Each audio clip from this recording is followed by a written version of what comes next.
that's sick. I caught that. Dude, it's dope.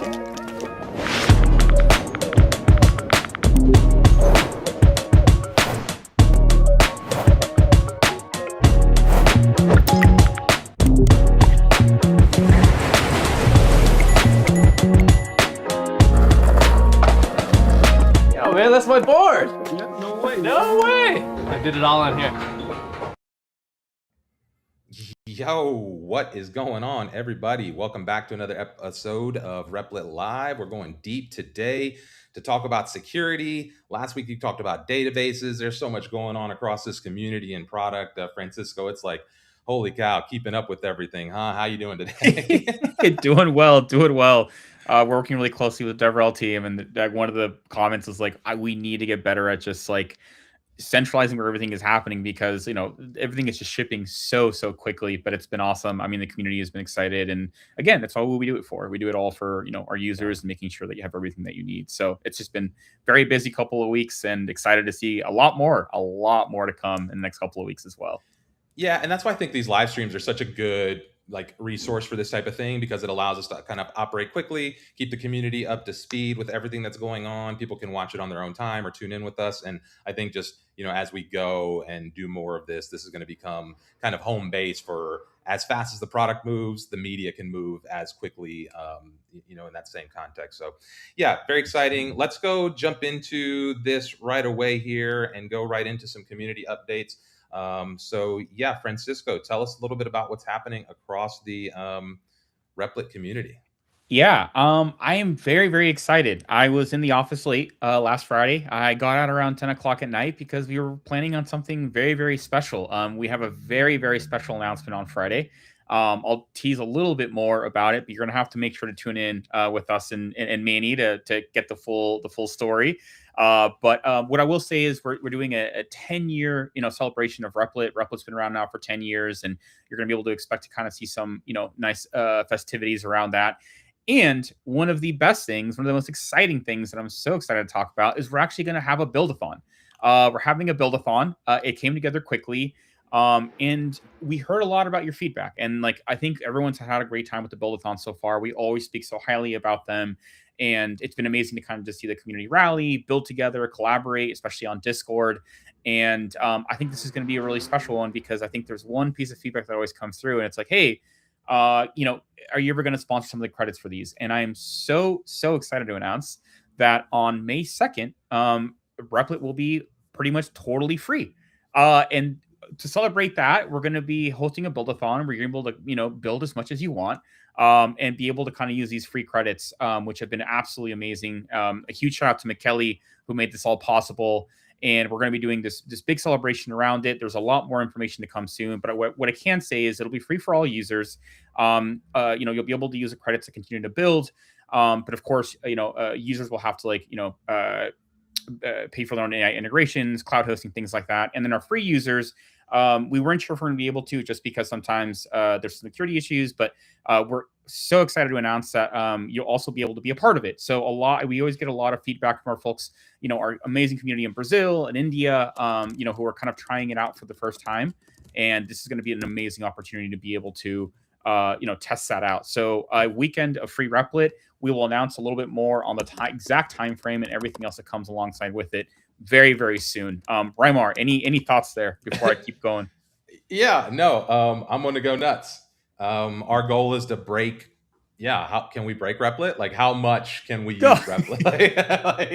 I want to hear during this event that the Replit servers just broke, that we just shut down the whole internet just broke. So that's the goal. It's going to be a ton of fun.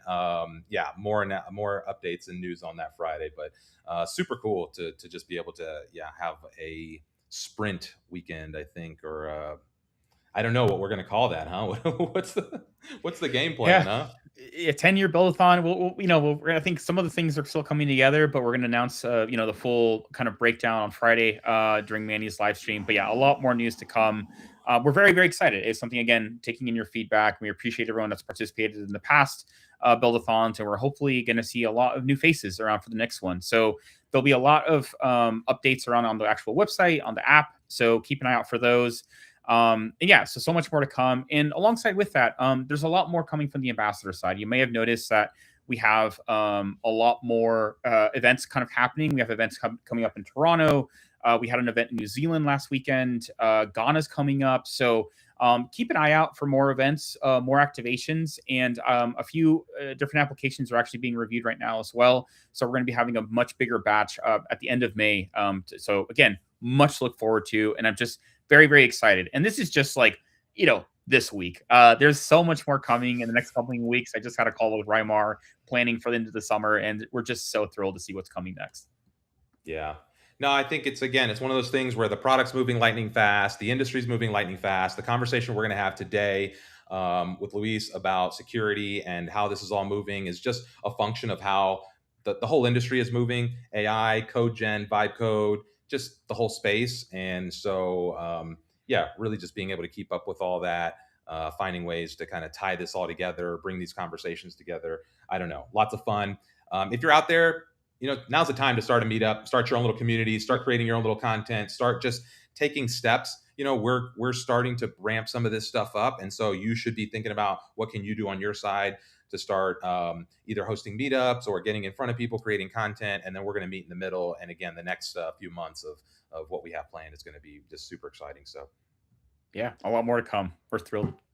All right. With that being said, let's go ahead and switch scenes. We're going to let Francisco step away here for 1 sec. Yeah, let's do this and go to here. And we're going to bring in Luis. And let me drop this here. Why do you do this? Let me bring my screen share back. Restream. Hello. There we go. All right. Great. So now we've got Luis here. And Luis is the CTO of Replit, and that is quite a prestigious and I'm sure often intimidating title to hold at times. So I'm going to just do a quick little intro here. 15 plus years building and scaling complex software systems at some of the world's most innovative companies. So amazing portfolio. I'm really excited to chat with you. Actually, the first time I met Luis was in a Uber on the way from a hotel. I was at a trip to San Francisco. I had no idea who he was. We just kind of crossed paths at the hotel, and we were headed to the office. And then we start chatting, and I, obviously realized he worked at Replit, and just came to find out a little bit about just his background. Started as a software engineer in 2020 at Replit, and has been in the CTO role since 2024, leading technical vision and engineering. 7+ years at Google, contributing to Chrome OS ecosystem.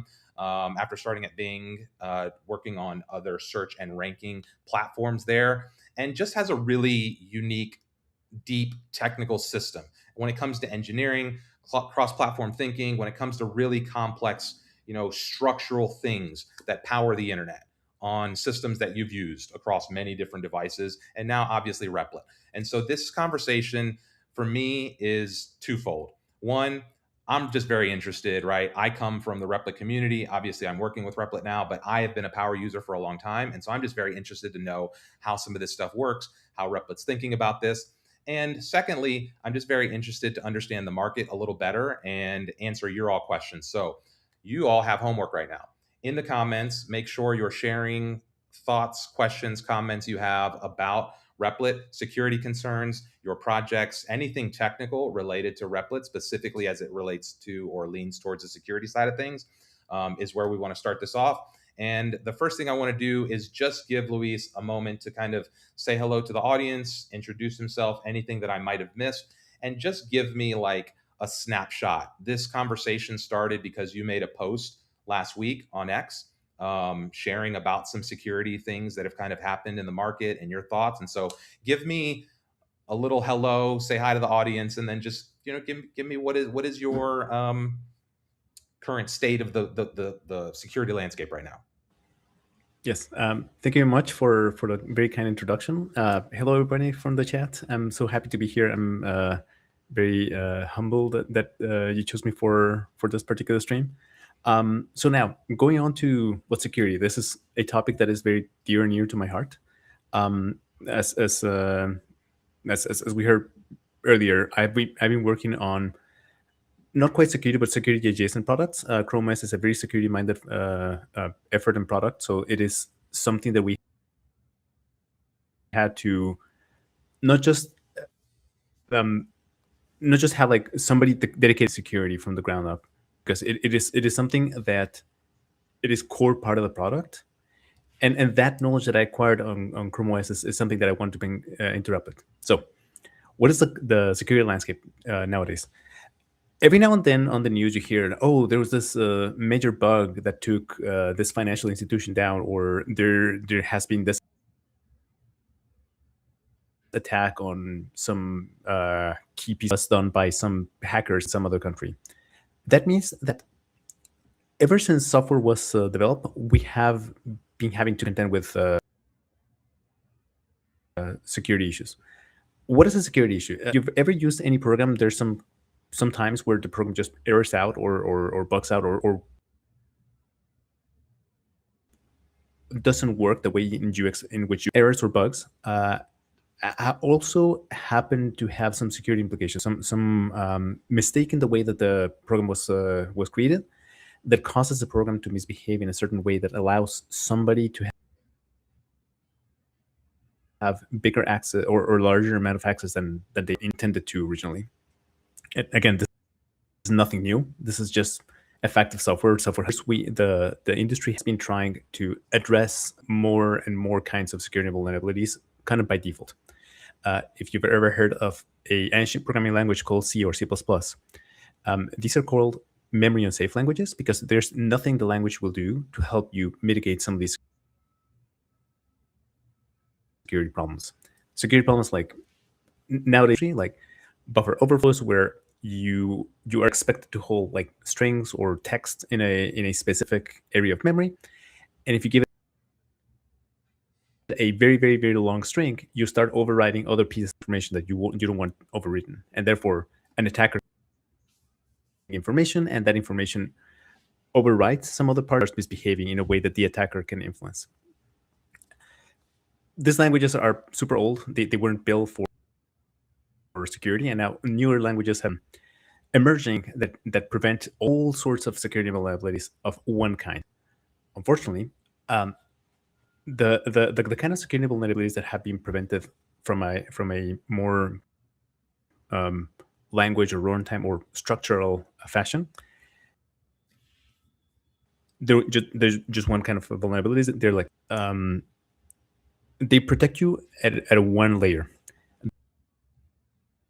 And there's logical errors. Like, for example, if you create a banking application and there's a mistake in the logic of the application where to transfer money from account A to account B, and the application says like, sure thing, I will put money from this account and I'll add the same amount of money to their account.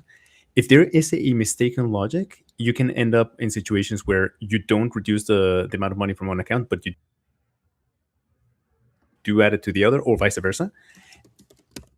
And that could be exploited from a security perspective. It's the old style of programs.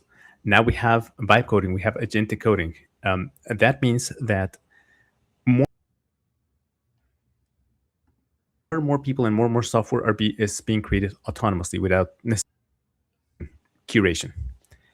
There's where not only are we responsible for just creating the code for a program, we're also responsible for adding guardrails so that even in the case where there is a bug that is introduced, that bug doesn't surface to the level of a security vulnerability. And that's where this whole conversation started. Like we need to create different mechanisms to protect you all from security vulnerabilities. Yeah. Yeah, I think that's probably a good setup. I'm wondering. Okay, first one thing. There's a couple things. There's a couple things there, right? We have the old world and we have the new world, and I think a lot of people don't kind of think about how much of the internet runs on these legacy systems, or how much just exists out there that has to be supported and maintained. And then we have this whole new world where this AI generated code is just kind of like ripping through, and people are just generating more code than ever before. And so how do those worlds mesh? Like, what is it almost seems like there's these two seas that are kind of coming together here.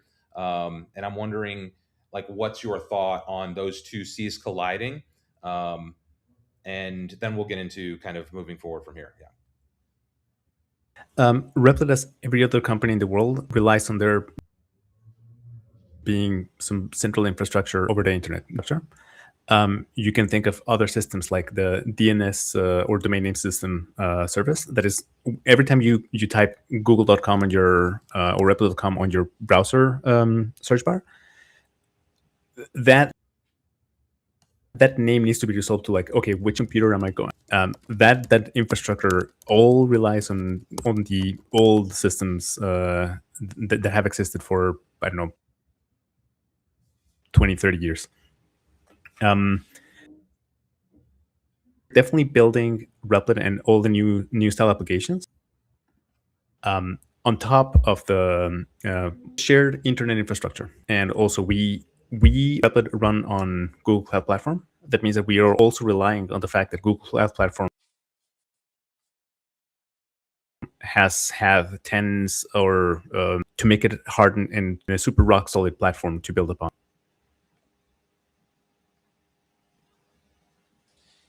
Yeah, so let's just take this through the cues here, right? Like, so let's just kind of jump. So, and we'll fill in whatever backstory, whatever else we need to kind of like dig back into. But like, let's just thinking about now, right? Like all the vibe coders, all the people are on Replit, everyone's kind of like doing this thing now. We're all here obsessed with building, and what are the things that we should be concerned of from the old world, from the new world, from whatever's kind of happening? What are the biggest concerns that, like, you know, as we're building with Replit, people need to be thinking about here?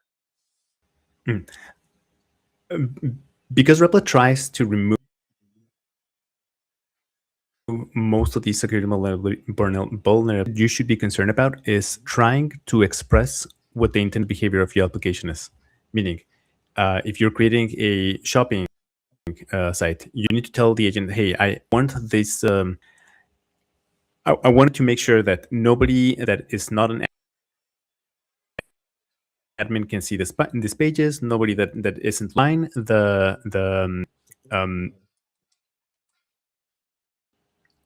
what levels of access, and the agent will then be able to follow those instructions and make sure that the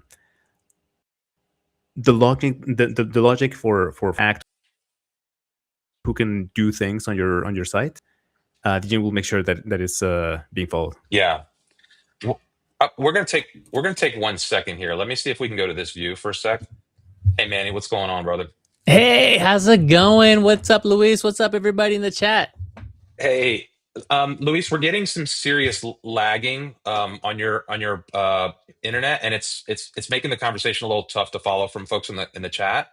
And so I'm wondering if we could have you try to either refresh to restream, or see if we can. I'm not sure what the best move would be, but just maybe even just refresh into restream here, and sometimes it will reconnect a little better, and we'll bring you back in. In the meantime, Manny, we can maybe see, are there any thoughts coming in? I know there's a bunch of questions already coming in. Sorry about the audio, folks. We're going to try to get that fixed ASAP.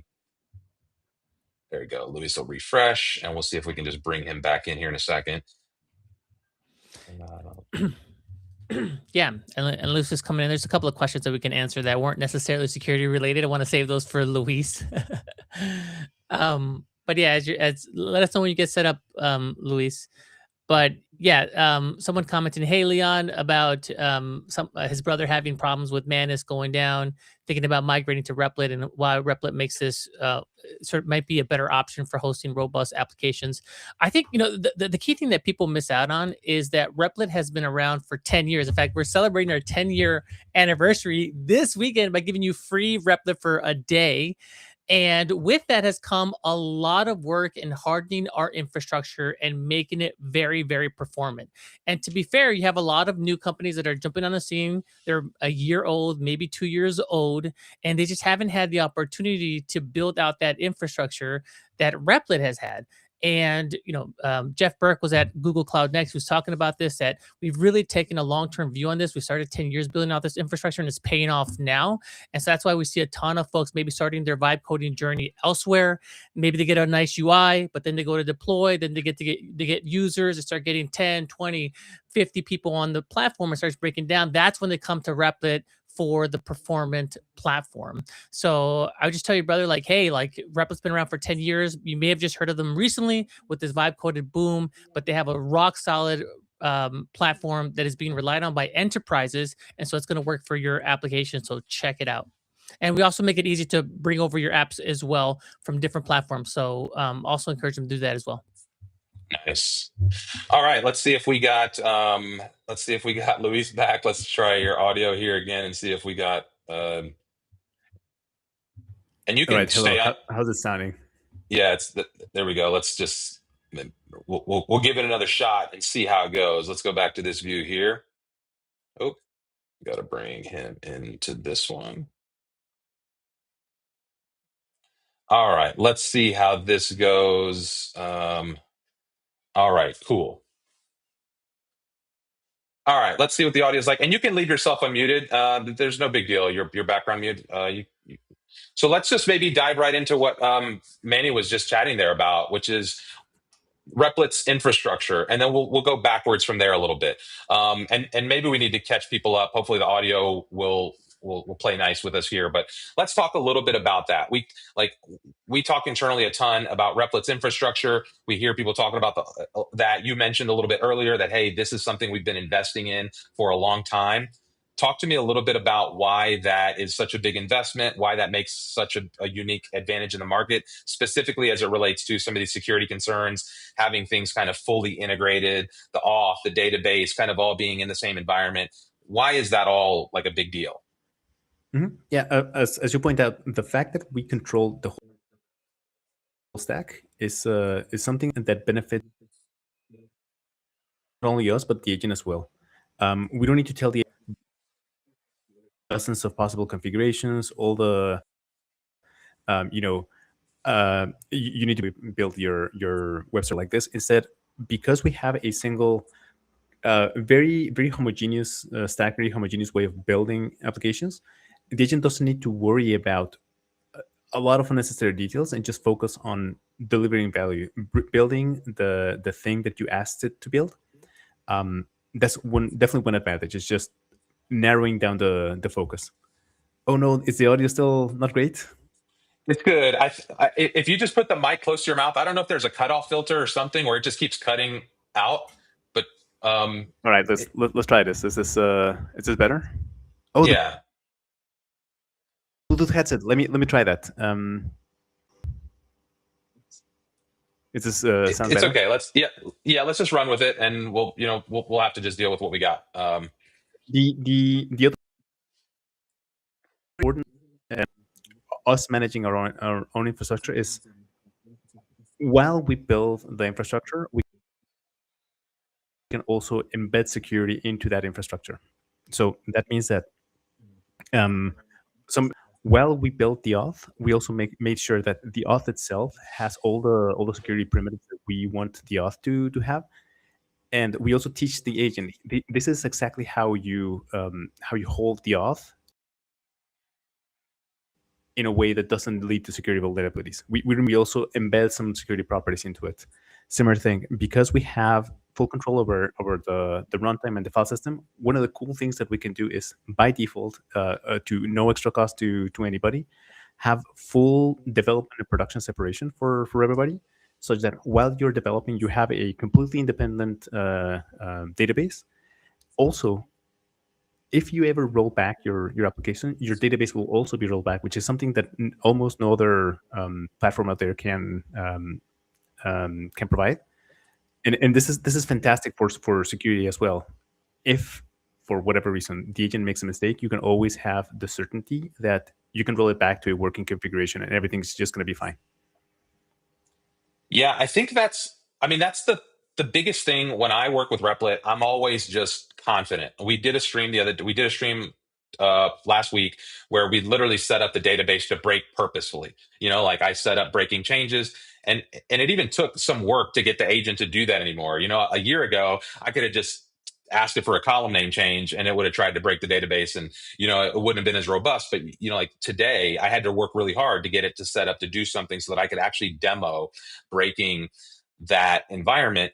But I think I'm also very confident to do these things because I know that I can always roll back with one click. I know that the database is kind of fully integrated.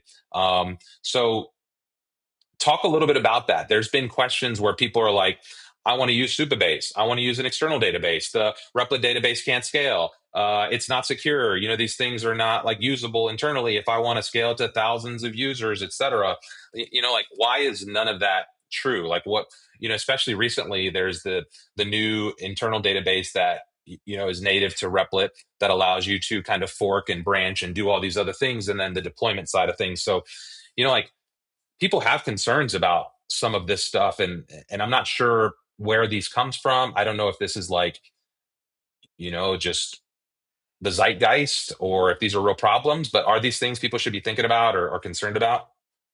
We don't think that they should be worried about that. We're currently hosting applications that are scaling to millions and millions of users. So if we already have patterns that are working and some real people are using it for their real businesses, it should scale for everybody involved. Right now, we're partnering with a company called Neon that provides us the databases in production, and they are able to scale significantly. There's really not really a big difference between what we offer as part of our database and an offering like Supabase. They both offer kind of the same levels of reliability and scale. Yeah, and that's kind of what I assumed. And then the other thought I have is that the agent then has natively connection. Like anytime I've tried to do like an external database connection, there's always this like loss between the agent kind of having native access to the schema, knowing exactly what's going on with the database, and then being able to understand the development and the production side of things, which to me becomes like, from a security standpoint, having those unified and having the agent always have that structure rather than trying to have it then sync external services or figure out, how to calibrate an external database that you've configured over here. And then there's the production side over here. And so like that creates gaps, that like I think then create some of these security issues, right? Yeah, totally. The fact that because we control the full stack, while you're developing and you're changing your database schema, one of the cool things that we do that I'm not aware that anybody else does in the market is that when you promote it to production, we take a snapshot of your current database in production. We try to run all the migrations and all the essentially replay all the changes that you've done into the development version. And then only if it succeeds do we actually allow it to go live into production. That has saved, I don't know, like millions and millions or thousands and thousands of hours of grief and pain because the platform just does it for you instead of you having to either convince the agent to go do it or risking the agent making a mistake. We have layers and layers and layers of protection across the whole stack. Yeah, no, and I think that's one of the things that we tried to demo last week was exactly that. It's like, hey, when you publish this thing, you're going to get this breakdown of like, here's the changes, here's kind of what's happening. And it's one of those, like, if you move past this and you break your production site, like you've kind of gone past some steps, some protections that have been put in place to kind of help against some of that. Let's go back just a sec because when we were dealing with some of this stuff, we started with like, what are the top concerns that vibe coders should be aware of? And, I think a lot of these are like unknown unknowns, right? A lot of people who are vibe coders, a lot of people who are not technical, a lot of folks who are not coming from traditional software development backgrounds don't really understand all the vulnerabilities, right? At the beginning of the streams, you talked a little bit about kind of the security landscape, the legacy architecture of the internet, all of these different vulnerabilities that can present themselves. And those are all things that like become very technically difficult to understand as a vibe coder. And so the whole concept of vibe coding is that like I'm not really thinking about that stuff, which means that I can introduce all sorts of problems. And we've seen things like API keys exposed, environmental variables, like just being leaked, SQL injections or like database problems, like so a lot of these I think are solved with foundational stuff that Replit does. But what are things, as I'm kind of going back to the beginning of our conversation here, because now we've got a little bit of audio, like what are the things that as a vibe coder I should be thinking of as this landscape is evolving, as this is moving forward? Like what are the things I should constantly be top of mind? I mean, obviously, protecting my API keys and things like that. But what are some non-obvious things? And again, we'll lead right into the Replit side of things here on the back of this, of like general security concerns here from the top. Mm-hmm. General security concerns. You've already pointed out some families of vulnerabilities. SQL injection is one where text that an attacker controls can then end up in the SQL commands that they use to communicate with your database, and those commands accidentally make some other changes that you didn't intend because the attacker was able to structure their text in a way that the database interprets as something different. There's a lot of examples on the internet because this is a fairly involved concept.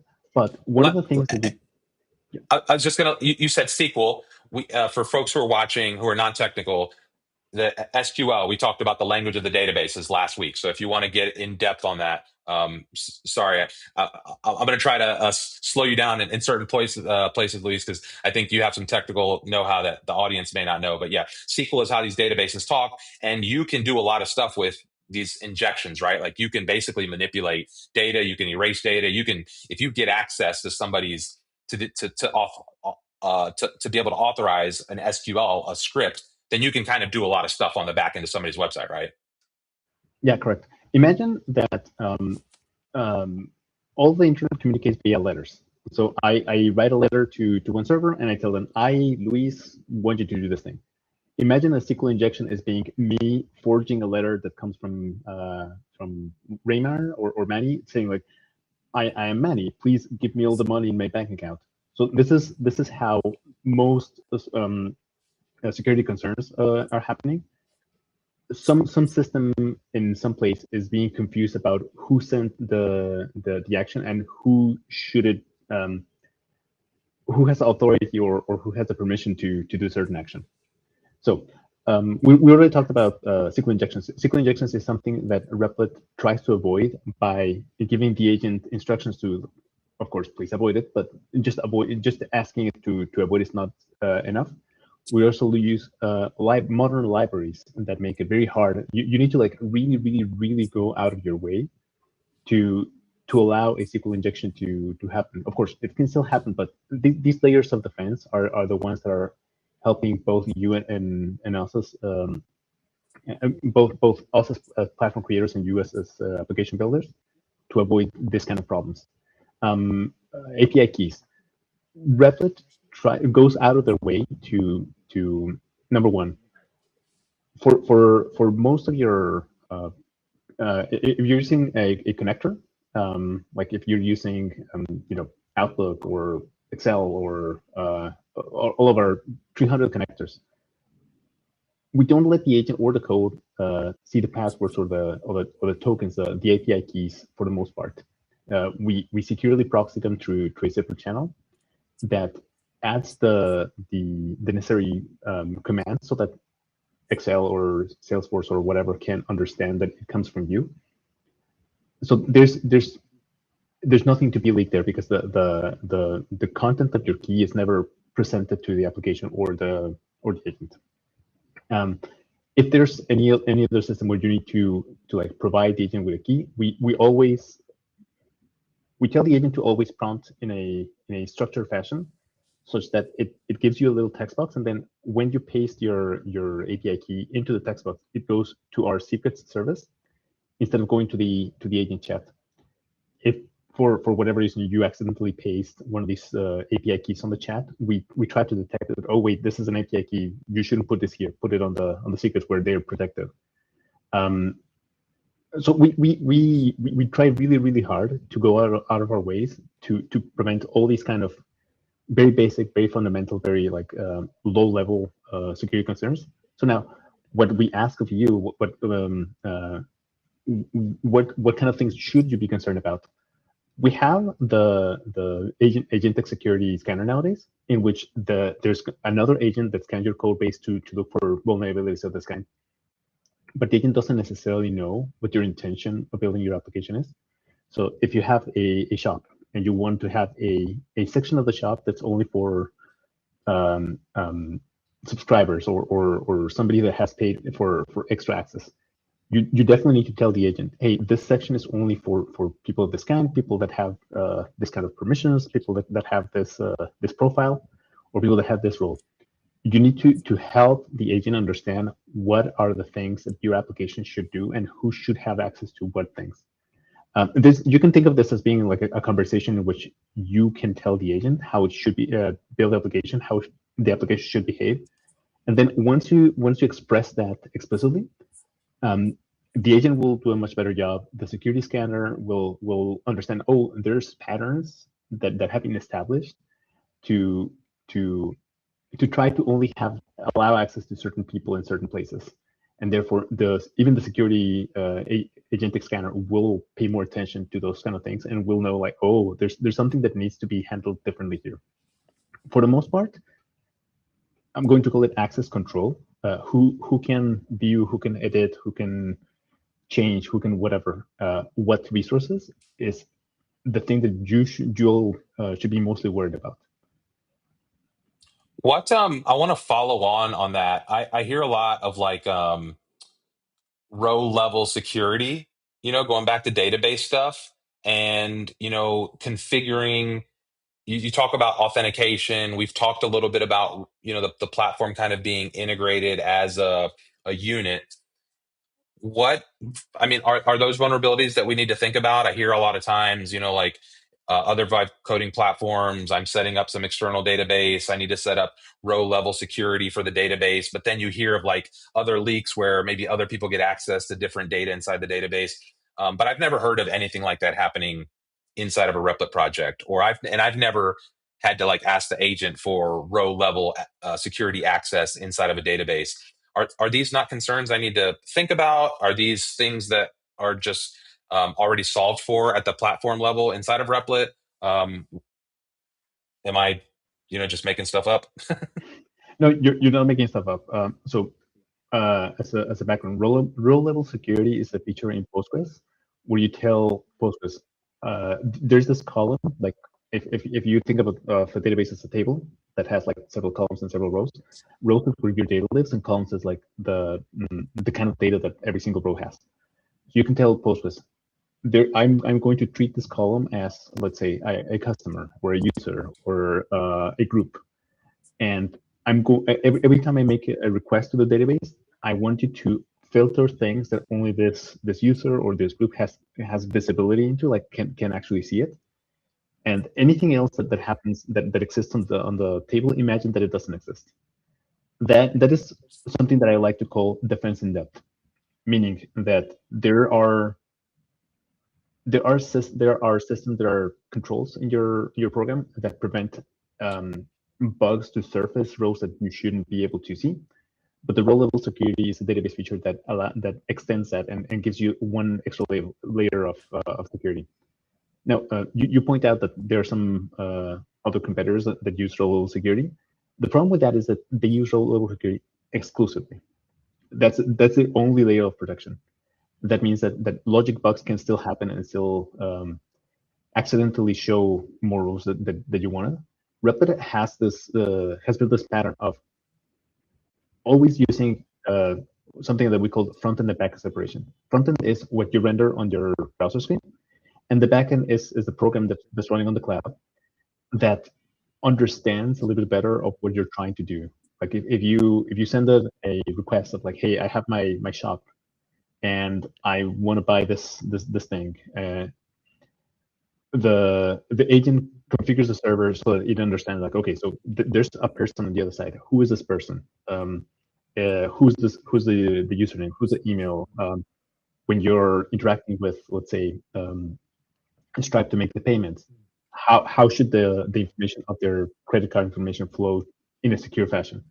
Because we have the separation of front end and back end, that allows us and allows the agent to reason about this kind of information flows, this kind of who is the one making the request, what should they be able to do, et cetera, in a much better fashion that is better understood by the agent, by the models, better auditable.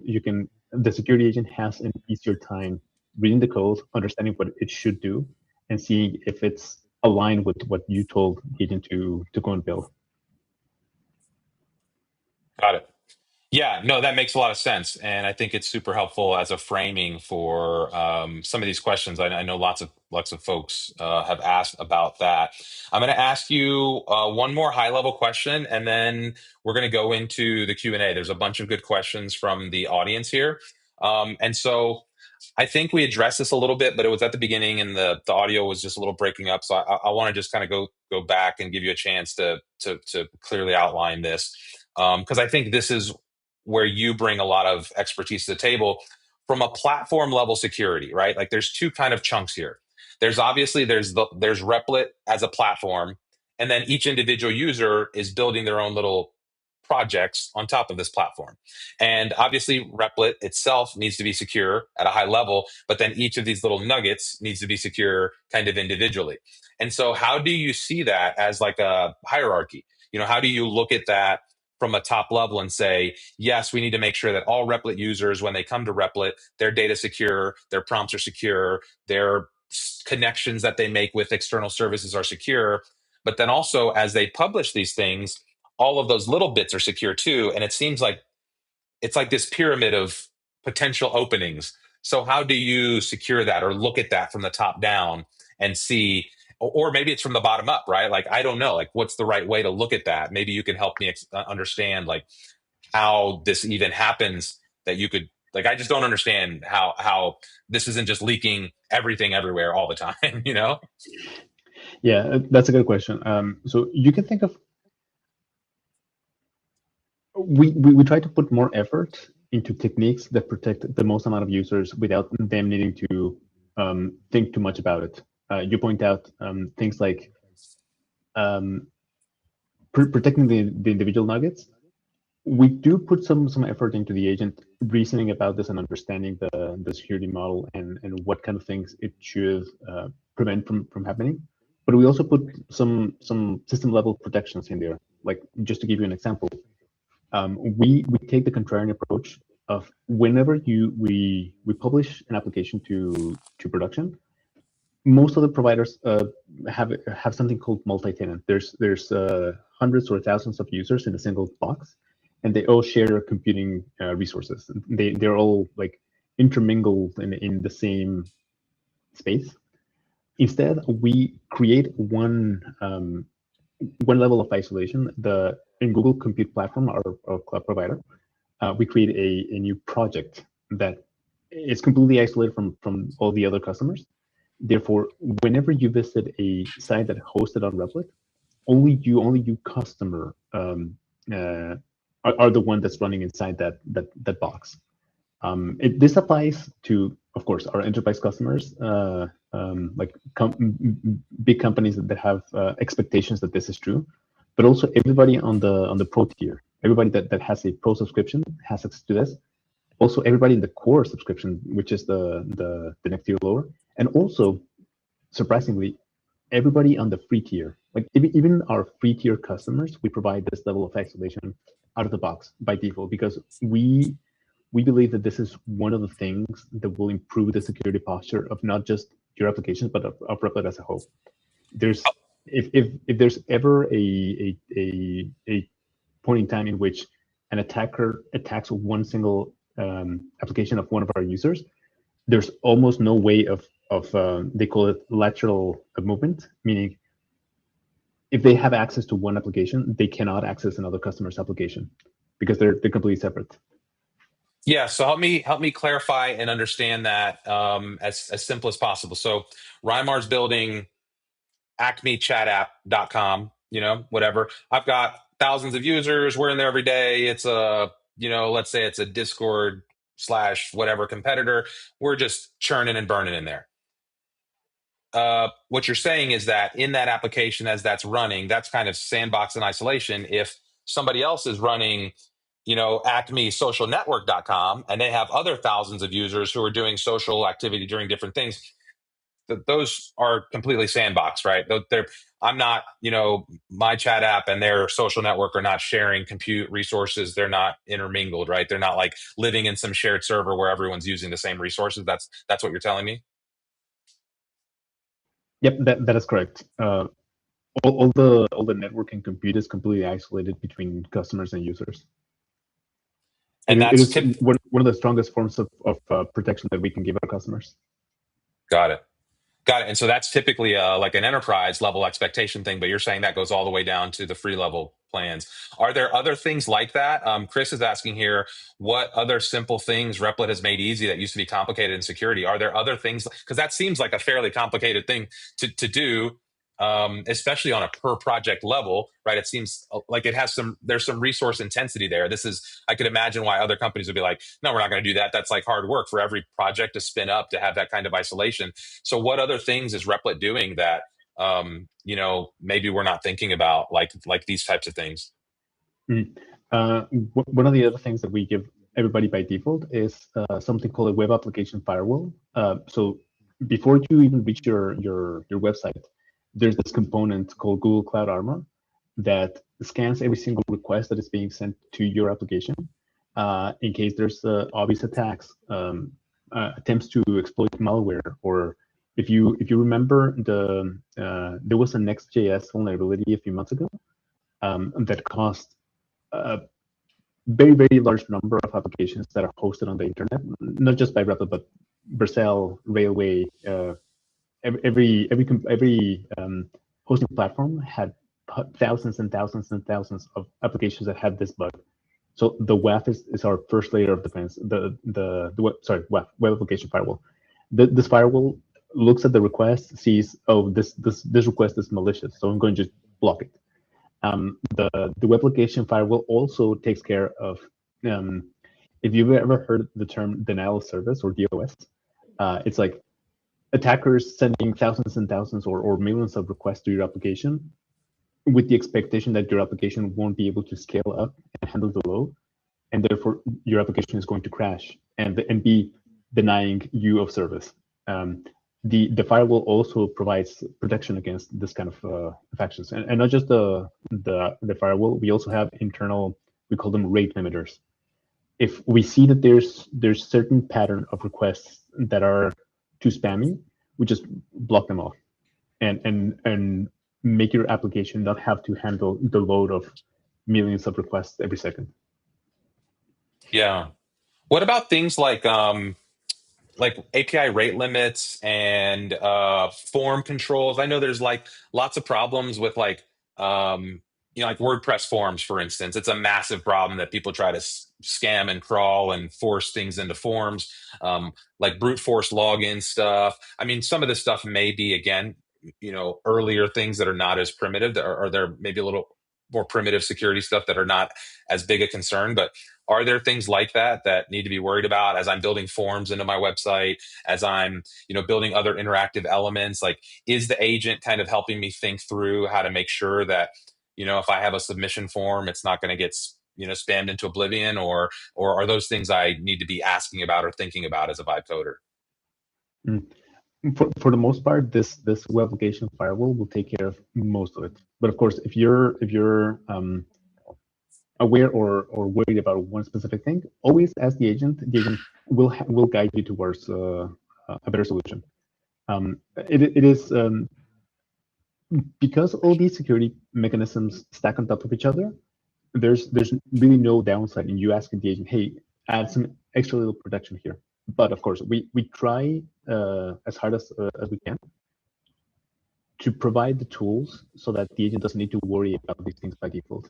recapping, the thing that you do need to be worried about is two things: never paste secrets on the chat box, and establish a conversation with the agent, telling the agent the expectations of who should access what.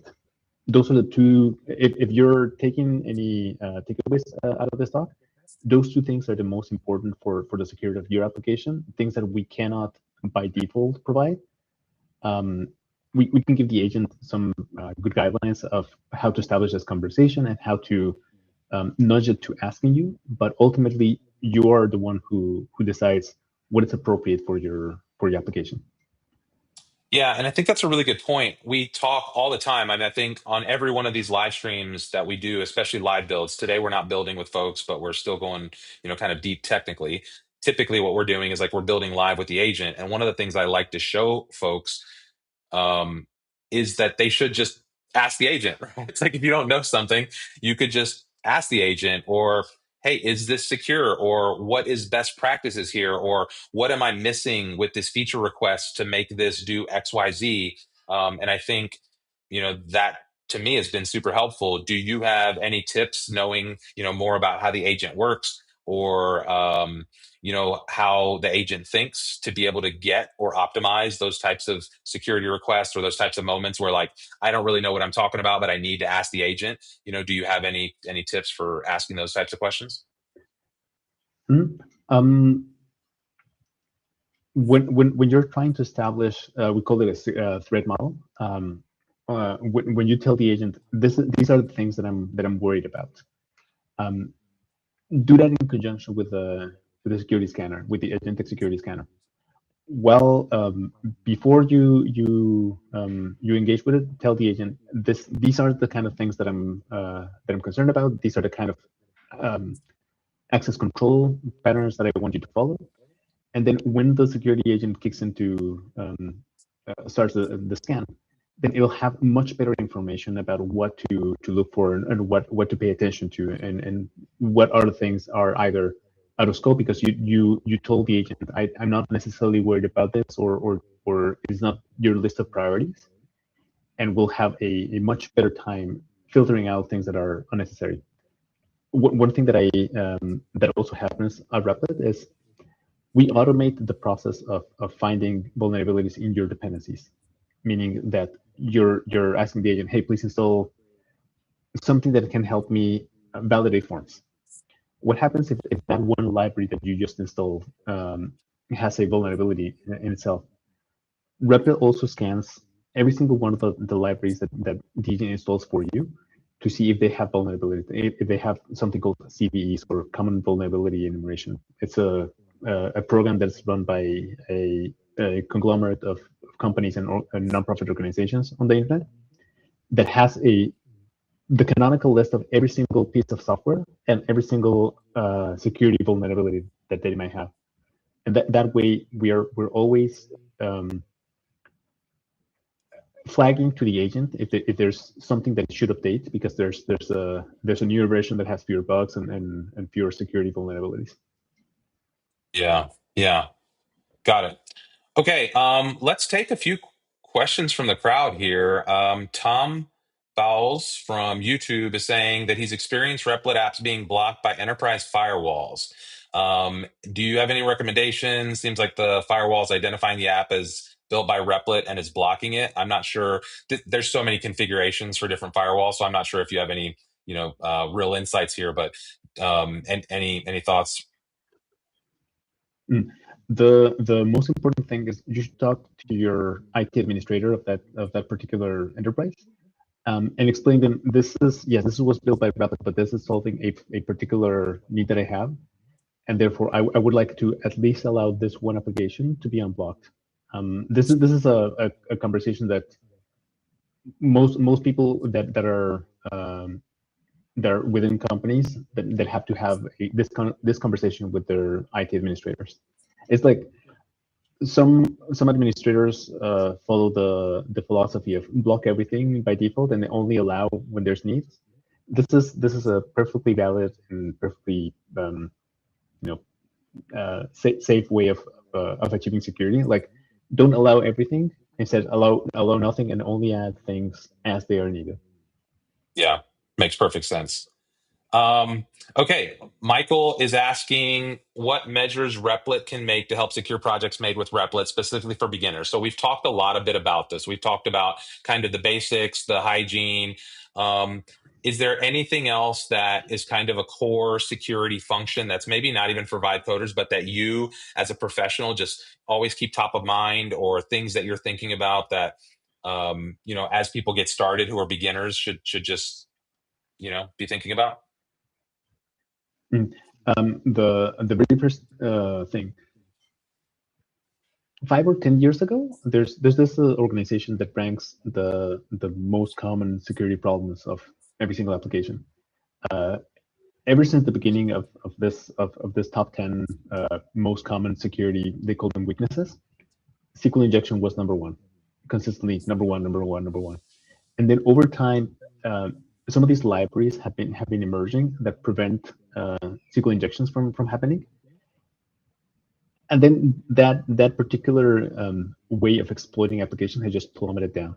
And that means that we have installed, of course, this libraries that help with that. And therefore, for the most part, this is a solved problem.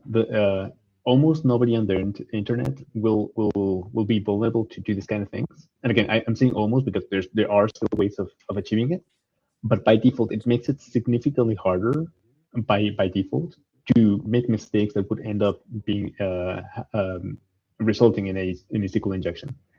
This is day one kind of thing. Like we install these libraries by default. We tell the agent, please use these libraries and please use them in a secure fashion. Other things that we do, the agent has, while it's operating, it also has this architect. You might have seen the mentions of the architect as you're building. It's this other mode for the agent to operate that sees the code that has been built in the last minute or so, and checks it for correctness and checks it for other kind of common mistakes. One of the things that we've added is a explicit instructions to also check for security vulnerabilities. We tell the agent these are the top 10, again, the common weaknesses that we've seen in applications, and also this organization has seen in other projects.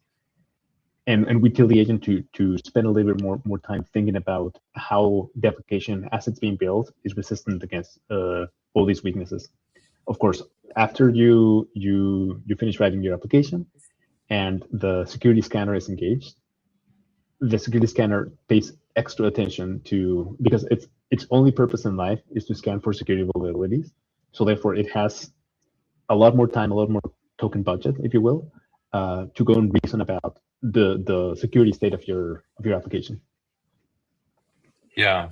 There was, carrying along that same thread, there was recently an attack, and this is a very common attack where, especially with like some of the OpenClaw stuff, where you're installing packages and they have these dependencies, and the system just kind of installs these packages, and then all of a sudden these dependent things just come into your system, and now you've opened a back door that you don't even, maybe realize. And I think there was a big one, I don't remember, a handful of weeks ago, and I saw a note, something about like no Replit projects were impacted, or maybe there was like one small something, I don't, but it was almost insignificant at the scale of what this like vulnerability was, because there was this like checking that was happening before that happened. Can you talk a little bit about package management, what a dependency is, how these things kind of open yourself up to a vulnerability, and like how Replit's protecting against some of those things? Yeah, you're probably referring to the Axios vulnerability that happened a few weeks ago. So what happened was there's this super common library called Axios, and that library's whole purpose in life is to make requests to other systems. Like while you're building your application probably needs to communicate with a third-party API. Like if you're using LLMs in your application, you need to call to the LLM. If you're building a backend that has communication with, even some SQL operations will need to communicate with other systems, and there's where Axios comes in. It is super popular, super widespread library.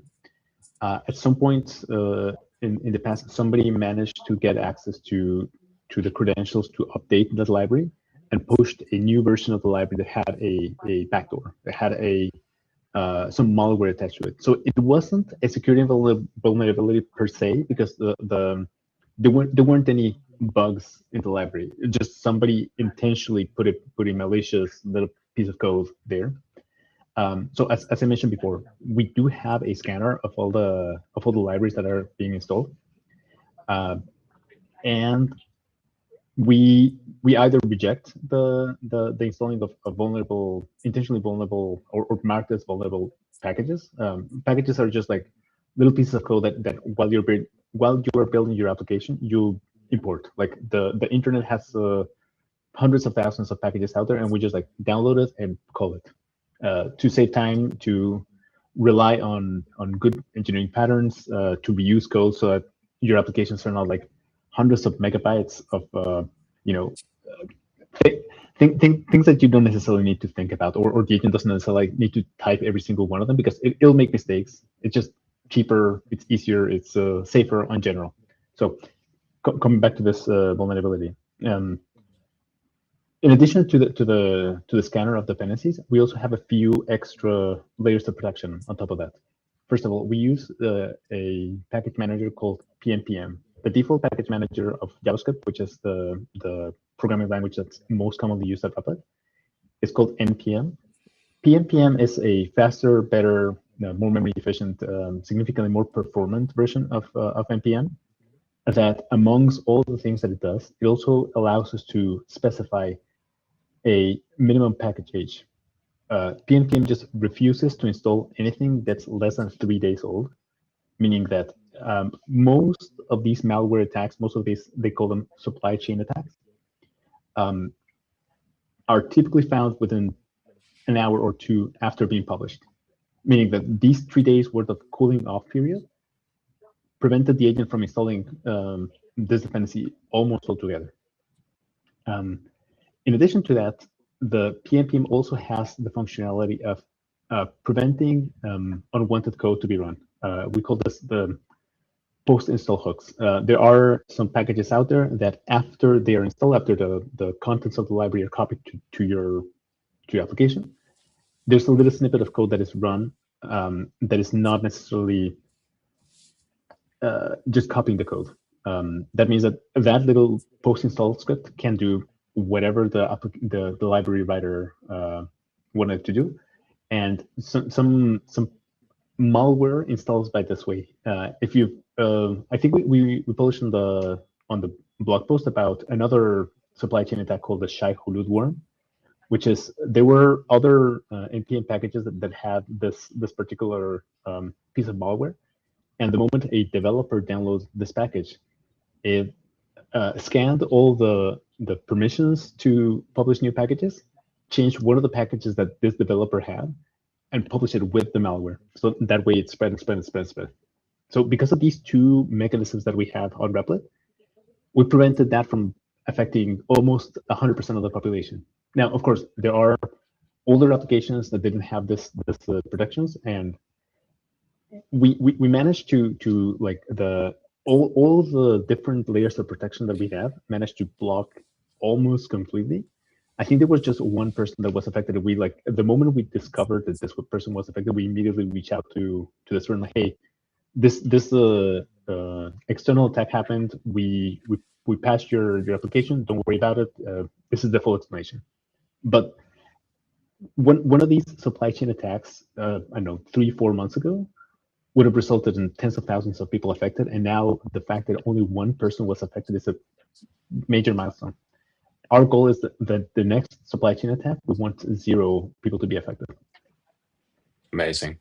Yeah, and I think that's the type of stuff I have to imagine you as a systems thinker and as like with your background, the ability to like, if I'm a security person and I'm building one application and I solved this problem one time, I pat myself on the back and I'm pretty excited.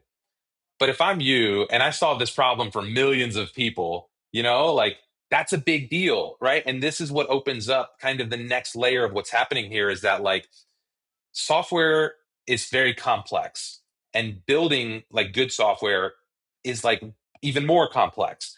And building software that other people can use to build software is like this third level of like complexity that like I just don't think people really understand here. And I want to go into a question because this big Mitchell is asking, what trust and safety page information would you recommend for allow users to view? What can Replit guarantee as far as security goes if a breach were to occur in an application? And I don't think you can answer this question because this is an unknowable thing, right? Like, because when you give people the ability to just build stuff, you never know what they build. And I think this is a very interesting dilemma that Replit finds itself in.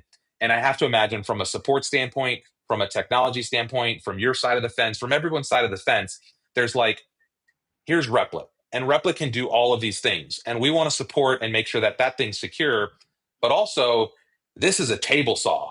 And you could go build a beautiful deck, or you could like tear a house down with this table saw, and like tools have different purposes and different things. And so like, how do you balance the line between we support this is what Replit is good for versus like somebody misconfigured something, or somebody created a vulnerability for themselves, or they did something on their end that opened up a door for their customers. That's a different problem, right? But that person might come back to Replit and say, I built it in Replit, it's your responsibility. What are you going to do to guarantee that I don't steal my customers' money, or that I don't break something? But that's like an almost impossible threshold to kind of hit. Like, what do you like? How do you think about that? So we're following something called a shared responsibility model, meaning between Replit as a platform and you, the builders, there are a few things that each of us have to consider and have to own the responsibility for. Notably, like for all the infrastructure, Replit is the owner, meaning Replit configures the firewalls, Replit configures the IPLL list, Replit configures the transport security between your application and the database, et cetera, et cetera. There are like some base level of protections that we offer for everybody, and we are responsible for them. Meaning, if there's at any point in time a problem with those things that we own, we're responsible for them. Now, we have a few components that are solely the application builder responsibility. I mentioned before the fact that the application developer is responsible for never pasting secrets on the chat. We can't take responsibility for that. This is something that you should be taking care of. And we go out of our way to flag, like, hey, don't do this. This is bad. Please put it on the secrets pane. Every now and then there's accidents. We really can't do anything about them. Now, I also mentioned delimiting the access control, or telling the agent about what you want your access control to look like. That's also responsibility of our users. And now there's a middle ground where there's no clear separation of responsibilities, and that's where the shared responsibility comes from. Building applications that doesn't have bugs. This is something that we share. We will try to make our best so that there are multiple layers of protection. But ultimately, we cannot assume full responsibility of that, because the code is something that is under the user's control. The user can sometimes ask for something that is like, well, this cannot be written in a secure fashion. The agent will try as hard as possible to flag it, like, there's no way in which I can secure it. Therefore, there needs to be this neither of us completely owns this middle part. This is something that we share. Yeah. And I think that's it's a hard thing for people to understand, especially like we get all sorts of technical support requests, people thinking like, hey, something's broken, and it's like, I don't know, it might not be broken, right? Like, it may be misconfigured, and then it's almost impossible to kind of know that. And so there is that like blurry line there a little bit, that I think, especially as folks who are non-technical step into the space, they try to implement some things, they run into not knowing how to troubleshoot, they run into a technical limitation where like they just don't really kind of understand the complexity of the door they've opened up here, and to them it feels like this is Replit's responsibility. And so I think that's probably just a general, like, that's an industry-wide problem. I don't think that's like a Replit specific problem or a security problem. That's kind of like the unknown. That's the world of dealing with technology and software, I think, right? Yep, that's correct. Okay, let's see. This one's here. This one's interesting. With the rise of AI-driven coding like Claude, etc., how does Replit sandbox environment protect developers from vulnerabilities or hallucinated malicious scripts? Um, the AI seems like it's getting a lot better at hallucinating, but every once in a while it does make some things up, or it thinks there's something in there. Are there security concerns that could be introduced through this? Are there issues that I don't imagine the agent's going to introduce malicious scripts that are going to like bring down your site or anything. But are there concerns with the agent or AI generally introducing things that might contradict a security parameter or some kind of best practice? Mhm. Probably you've heard of a term called prompt injection. Prompt injection is a stack where if you allow the agent to go and do web search, hey, I have this problem, please figure it out. And if the agent doesn't have all the information that it needs to solve this problem, it might go on do a web search. Let's say they find something in Stack Overflow. And Stack Overflow like, oh, I ran into this exact problem and I solved it by typing rm-rf/ on my terminal. If any of you have used Linux before, that is a command to completely wipe out your hard drive. You don't want that to happen. So the agent can sometimes, or rather models, this is not a defect of the agent, but rather the underlying LLMs that we're using to build the agent. They don't always have proper isolation of what is something that the user says, some like actual baseline parameters that it should always operate with, and something that it found on the internet that it should pay less attention to. It's all mixed to a certain degree. There are techniques that we can use to reduce the likelihood of that happening, but it's something that it's almost fundamentally impossible to solve, so to speak. So that means that if you want an agent that is capable of doing everything, you need to give it access to more and more tools, right? So we need to contend with the fact that there's this balance to be achieved between usefulness and protecting it from malware. Of course, because we take a stance of protecting things layer by layer, we also have ways of every time you install, let's say, an MCP server or one of these little set of tools that you can use to give the agent more capabilities. And MCPs also have the property of they declare a list of tools and they declare like, what is this MCP good for? And all those things have to be embedded in the prompts that we give to the agent. Now, some of these prompts might have something malicious in there, and we do scan all the tool descriptions, all the descriptions of the MCPs to see if there's anything malicious in there, and we scan it with like some techniques to prevent the model from being confused into thinking that something malicious is not malicious.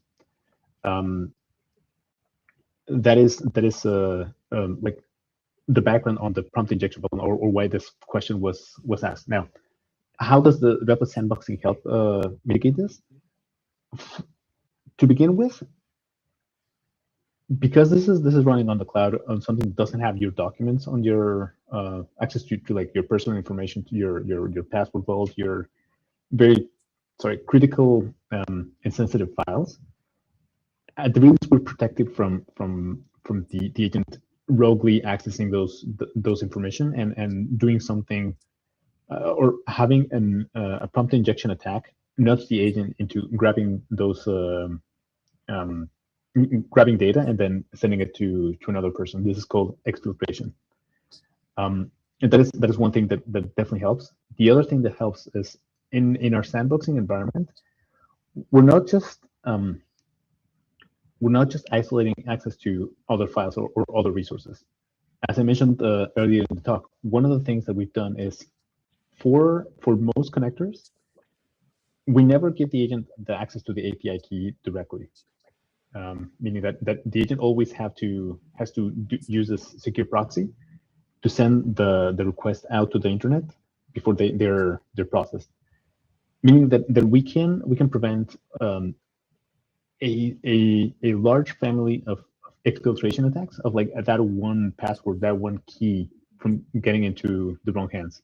There's nothing to exfiltrate if the sandbox where the agent is operating in doesn't even have access to that key.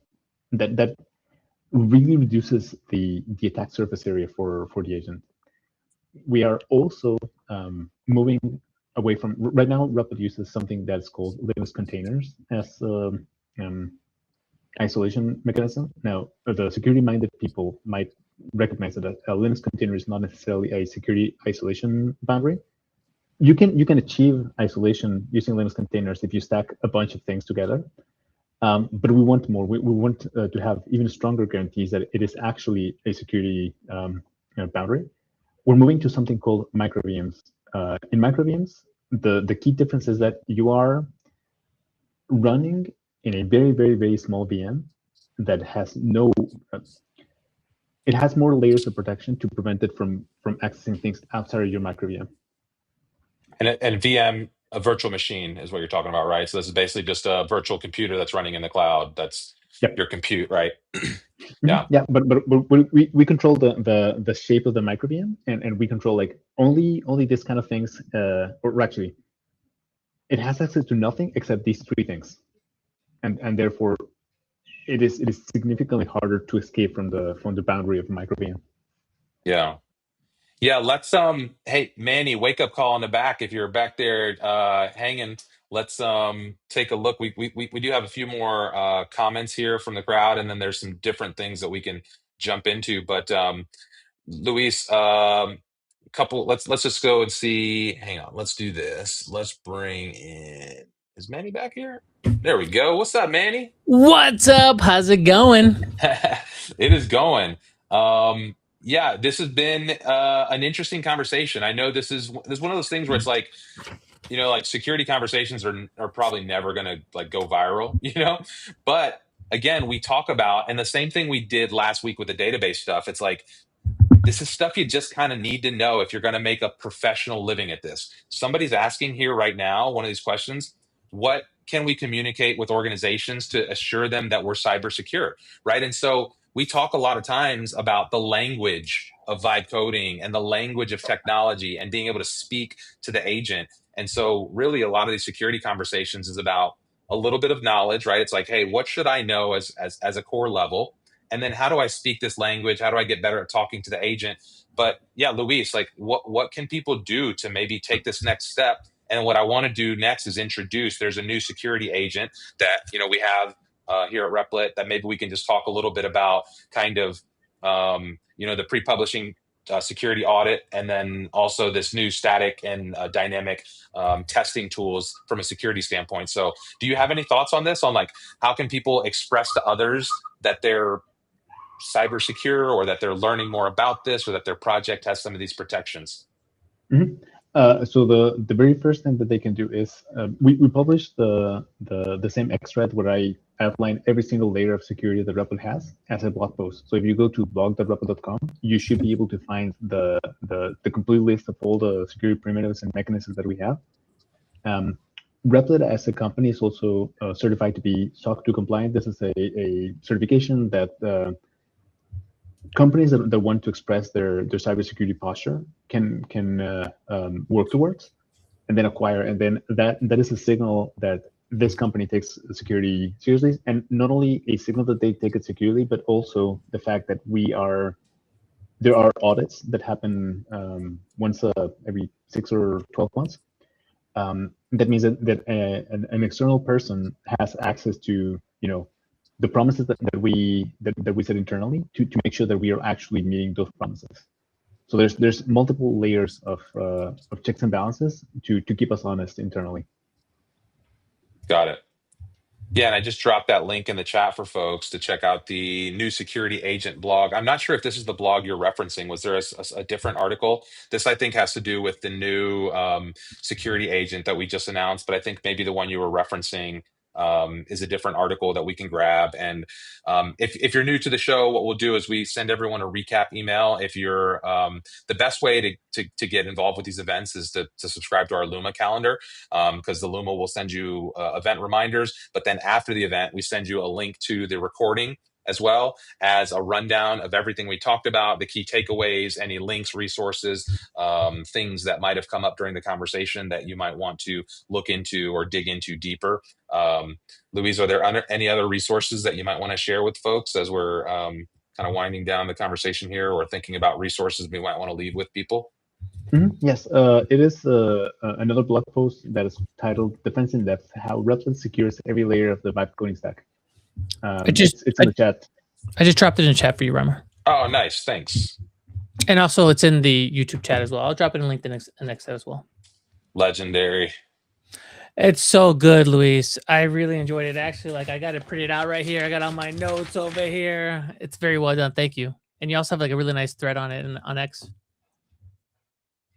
Yeah, and I think that's where most of this started out, is on that thread in X, and just kind of having this defensive layer at every step of the way, as you're building inside a Replit, as you're thinking about these things. I mean, we talk all the time, Manny, about not only do you have to learn how to be a content creator, but a software developer. Now you got to learn to be a security expert. You got to be, you got to be a media producer. You got to be a marketer, an advertiser. Like, you got to have all these skills now. Welcome to the world of being a builder. This is stuff they don't tell you as you're starting your business, is that, you have all these different things that you now have to be responsible for. You as a former business owner, me as well, you got accounting and everything that comes with it, running a business. That's part of it as well. But no, I think for me, key takeaways for me, Luis, is that there's a bunch of security that's available on Replit out of the box that you just don't have to worry about as a new builder. Isolated sandboxes, applications that are built right, the front end, the back end, you have backups, you can roll back to different things. And then also, as you start building, there's additional security for those different components. So when you set up a database, it's going to be set up correctly to prevent SQL injection attacks and all that good stuff. And you're building that expertise. Authentication. Now we have native authentication so that you're not getting hacked on logins and stuff like that.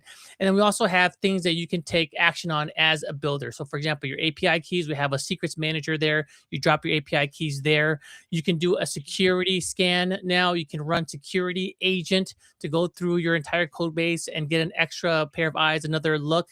And then we also have auto protect, I think, as well, that is constantly monitoring all of your packages to make sure that none of them are corrupted. So for me, I feel like Replit's doing 90% of the work here, putting in best practices and that infrastructure in place. And I just have to keep in mind, I should just be mindful of where I put my API keys and my passwords. Oh, I should run security agent every so often to make sure I get a good, healthy scan and fix those with agents. So I just feel good as a new builder building on Replit. Yeah. No, I think those are key takeaways. And I think this is probably a great rundown here, this article here, of just all those different elements you outlined, and what we just spent the last hour and a half kind of chatting about, is all of the different layers that are present all the way through the stack. I really like this idea of zero trust as a foundation. I think we're stepping into this world where we're going to have to reinvent what trust even means across agents, across communities, across technology, in the real world, And so I think, as we all become builders, Manny, as you just talked about, and as we all kind of step into this world where we're creating these things that are not necessarily they're not natural things, right? As a human, you got to build shelter, and you got to find things to eat, and you got to survive. And that's kind of the physical world we've lived in all up until about 5 minutes ago. And now we're entering this digital world where we have to learn how to rebuild all of these things. And we're going to have to relearn all these lessons about how to build, again, community and infrastructure and connection and trust inside of these systems, and how to make sure that we, can build and interact inside of these things without, compromising our customers' passwords, our internal personal identifiable information. I mean, as you think about all these different tools and things that people are getting access to, I mean, Replit, it's the Plaid connector, right? I mean, so imagine like the financial information you're going to start giving these things and like access to emails and access to all this stuff. And so like, there is a big world opening up here that, you know, everyone that's building needs to kind of be paying attention to and thinking about, like, how do I protect not just myself, but the things I build?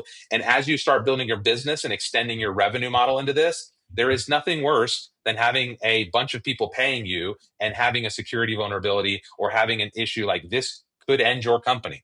And so if you're out there vibe coding and you're building one of these things and you're like blowing this stuff off and you're thinking this is no big deal, but then you're also trying to ask people for money, or you're trying to set up Stripe payments, or you're trying to like get people to, you know, like give you or trust you with their information, this is stuff you have to take seriously, because again, as it becomes really easy to build this stuff, people become more and more hesitant about, who do I give access to this information? Right? I'm not just going to go and sign up and give you access to my email and to my finances and all this different stuff, especially if I don't know that these things are secure. So it becomes very incumbent on all of us to, especially as we're building and trying to build your business around this and trying to generate revenue, that you find ways to, like, you know, keep this stuff locked down. And here's my approach, right?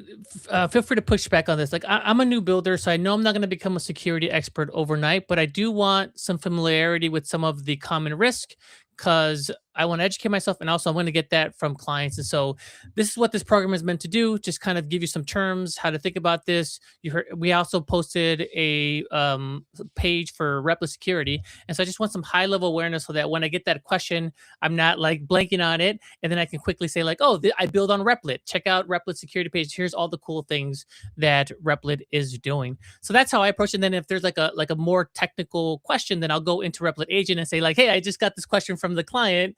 How are you helping me protect or like what's security implication there that I can go and respond to the client, and use agent as your assist there as well. But just know that you're starting off from a really good base. I mean, I always say my favorite tweet on X right now is Replit is the safest place to vibe code, because we're building out all of these natural guardrails that you're not going to see. 90% of stuff you're not going to see, but we have people like Luis in the background that are like obsessed with this stuff. The other thing that I got to mention is here's a really cool byproduct of us going really big in enterprise. As I've been mentioning, a lot more companies are using Replit. And what do companies care about? Security. So Luis has got to put that in for all the big enterprise companies that are coming on board. And I'm just saying like, hey, we should make this available to everybody, not just the big organizations. And so all of that security that we're building in for these large, big institutions, like we're talking about Amex, Databricks. I mean, these are like top tier companies. That's all getting filtered down and going down to even our free users as well. I don't know. I just love that. Yeah. Luis, any thoughts on that, on your approach here, like how you're, you know, like what keeps you up at night as you're thinking about this stuff, right? Like what drives you, or not maybe keeps you up, but like what gets you creatively excited about these problems that you get to solve here at a company like Replit? One thing that has worked in the past is you point out that we have enterprise customers, we have big brands that trust Replit, and they also tell us like, hey, if we're going to trust it, you need to work with us. You need to like show your homework, show proof that your application is secure and has like this all the layers of defense that we need to trust anybody, not just Replit. And we are extending the same mechanisms of securing applications from enterprise to free customers. Like all these defense in depth ideas that we've implemented. Some of them started from some concerns about from enterprise customers, and we've just extended that all the way to the rest of the users of Replit. This way, it is better for us because we don't have to maintain like the secure version of Replit and the insecure version of Replit, like the enterprise and non-enterprise. Like it's just one single application, one single stack, one security model that we all need to worry about. We even make architectural decisions so that we can make our lives easier whenever we approach enterprise customers, so that we by default have all the protections that they are going to be asking us, and we just use the same infrastructure and platform and protections and everything else for every other customer that we have. Of course, there are a few protections that are a little bit more expensive for us to maintain. Just to give an example, for the enterprise tier, we have this single tenant solution, which is we have a completely separate copy of Replit that only that one company can use and nobody else can use. That means that even in the worst case scenario, even if there's like somebody managed to jump through every single one of the security mechanisms that we have,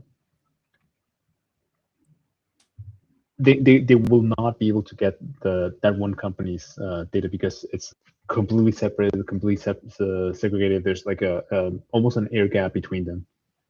So that is what defense in depth looks like, and you can purchase this additional level of protection, but for the most part, the vast majority, even some enterprise customers, are perfectly happy with we call it the multi-tenant solution.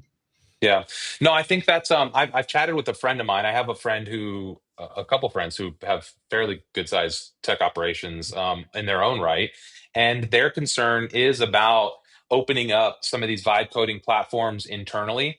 And I know we weren't kind of focused on any enterprise security type stuff here, but maybe at the end we can just throw in a couple questions around some of that might help me answer his questions.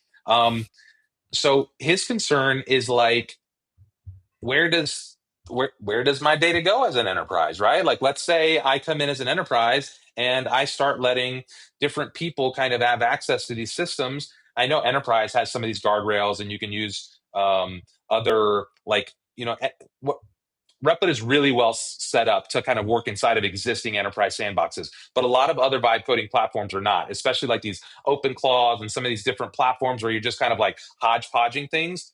And so what is the benefit from a Replit standpoint, especially if you are an enterprise or a large organization who's concerned about, I have all this proprietary data.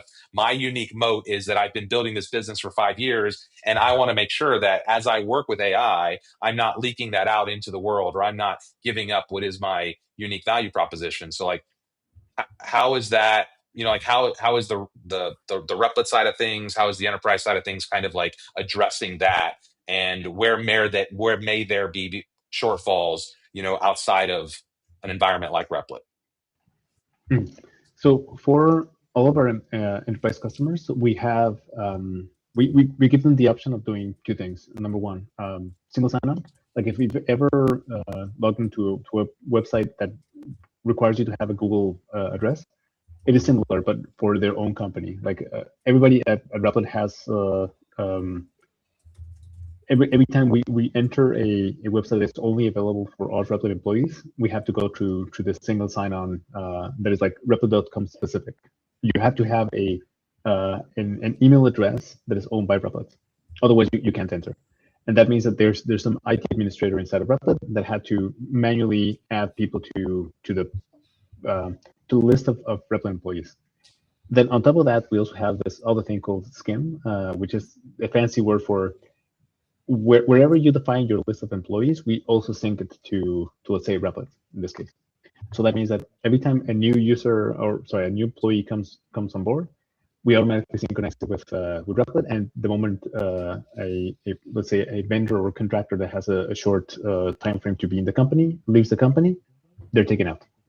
So these are two things that we do for enterprise customers, so that they have stronger guarantees that nobody except them will be able to access their instance of Replit.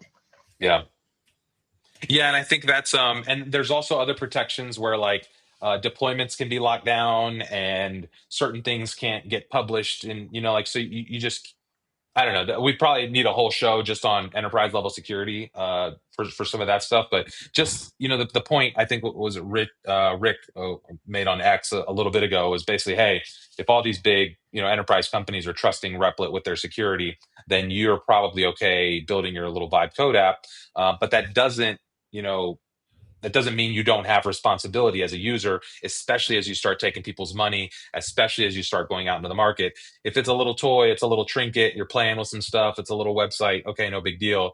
But again, once you start crossing some of those thresholds where people start trusting you with money and credibility and, real legally accountable stuff, now you've got, a whole different ball of wax you need to start thinking about. So. Mhm. Luis, do you mind if I ask a quick clarifying question? Because I get that having sandboxes and now moving to micro VMs, that is a key in terms of how we're scaling our users' applications, but also keeping it secure. I guess I'm wondering, why is that so difficult? Why I feel like we're like one of the few platforms that are doing that. But if it's so important, why aren't others doing it? I guess what's hard about that? Oh man, you're talking about like the complexity of having built this now twice at scale. It's just a lot of number one, work to build it, work to maintain it, and then work to operate it. We have very, very talented engineers here at Replit that have worked in various like platform and infrastructure projects over the years. And one of the things that are challenging are to, as I mentioned before, like you can't just rely on one layer of protection. You can just rely on one this one weird trick to completely self-security. You need to like embed security at every single level. The container/micro VMs are one level of protection. They offer fantastic protection, but you still need to worry about the firewall. You still need to worry about like, okay, so we have a firewall, but there's a database. Now you need to punch a hole in your firewall to be able to talk to your database. You need to make your micro VMs be fast, boot super quick, because otherwise people are going to like have to stay there waiting, I don't know, 10 seconds for the micro VM to start. So there's this combination of a technical challenge to build them, and then also a technical challenge to make them fun and fast and almost invisible to the user. Like this shouldn't be something that's like front and center. This is like something that's hidden behind a curtain. That's always there, always being fast, always being secure, always being like giving strong guarantees, but not necessarily something that we need to showcase because that detracts from the user experience. The user experience should be centered around the agent and the fact that it can create something, an aha moment, something magical, something useful for users, and not necessarily the security infrastructure. Now, what makes it hard to operate? Just keeping up with all the possible attacks, keeping up with making sure that it plays well with the rest of Replit's infrastructure. So one key differentiator that we have is, yes, we built all these infrastructure for us to be able to build new features, but also to play well with each other. The fact that we have super fast micro VMs and a fantastic, super scalable file system. This is where you put your files in your application. That also meant that we could deploy development databases for everybody at every single customer of Replit, no matter if they're few users or enterprise. The development database also uses the same technique and technologies that we use to keep our the files of your applications being able to be forked and remixed and whatnot super quickly, but also it gives us the ability to go back in time and recover a point in time of your development database without extra operational load. So these kind of bets that we've been taking over the years are compounding and are building one on top of each other to provide a very, very seamless, very magical experience for users. That is, I would say, the main reason why we took the bet of having our own infrastructure that is moderately hard to operate, just because it gives us the benefit of a great user experience. Yeah, and I think I asked at the beginning about Replit's infrastructure and why that is such a competitive advantage, but I don't think we spent a whole lot of time on that. So maybe it'd be good to just button up a little bit and remind folks that Replit has been around. We talked about this at the beginning for a decade, right? And there was all of these bets. Luis, you talk about some of these bets, right? You're going back, you've been with the company since 2020. So you've seen a lot of these bets pay off even before this AI zeitgeist, right? Like Replit was kind of building this really powerful tool for collaborative software development in the browser, and then deploying these products and kind of, setting up the infrastructure, the groundwork for writing software before this AI stuff kind of came in. And then this AI thing kind of catches you perfectly, where I think a lot of some of the other folks are catching the AI moment, and they didn't have that back end. They didn't have those layered bets over the years where they just had a solid IDE, a social element, the publishing infrastructure, the deployment connections, the blah blah whatever is like, you're talking about all these stacking infrastructure. I think that's really important for people to point out, is that like this isn't just a thing where the AI moment came around and we're just cobbling together all these different elements and like shrink wrapping it into like a thing that looks like it works on the front end. This is like a solid foundation that has been built over the last decade that's now meeting this moment properly with the right infrastructure to then build these things that allow it to be secure and scalable. And so I think that's one of those things that unless you understand, it's hard to know. And unless you're in these conversations and you're really thinking about that. So Luis, I wonder if you have any thoughts seeing that coming from before, the agents were anywhere near what they are. I'm sure AI and there were thoughts about it, but in 2020, you could have never imagined that in 2026, we would be building like we are now. It just wasn't even in the mental model. And so like, what do you think about that? How do you explain that to people? Like, again, let's maybe close this with this infrastructure. Let's put a point on that infrastructure thing. Like, what does that really give us as an advantage as a company here? Mm. So as you point out, Replit started as an online IDE, and ever since that moment, security has been something that we all have to think about day in and day out. It is not great if you suddenly find, oh, the application that I had been trying so long to build, even if you were coding it yourself back in the day, that's only in the hands of another person. That's like not great. That is something that could be such reputational damage that some companies could even like go out of business because of this. So ever since then, we've been striving to do the right thing for our customers. It doesn't really matter who our customers are. We need to hold these standards and these like layers of protection so that they can trust that Replit is doing the right thing for them. And that reflects on the infrastructure. We've taken conscious decisions of always making sure that the infrastructure is as secure as possible, that when systems communicate with each other, they're doing it in a way that prevents other external influences from accessing them. We have this mechanism that we create tokens that we send to the browser, and then the browser sends it to another backend system, and then the backend system sends it to something else. So that there's this like chain of attestation, we call it. Like the imagine that we give you a passport that says like this passport can do this and this and this and this, and then this passport can be like then stamped by each individual checking point and sent to the next checkpoint that still says that this one request has been deemed as valid by all of these people, and from the place in which you started your requests, it said like these are the limits of what this can do. So that even if that one little passport gets stolen and used by somebody else, they shouldn't be able to use it, because like now you're giving this passport to another person. Like, no, wait, I don't trust that you're giving me this thing because it said that it had to pass through the systems, and also you're asking me to do something that the passport itself didn't allow to do. So all these architectural level details, all this like very broad layers of security is something that is very hard to build, because you need like a whole company to bet on security as a core primitive.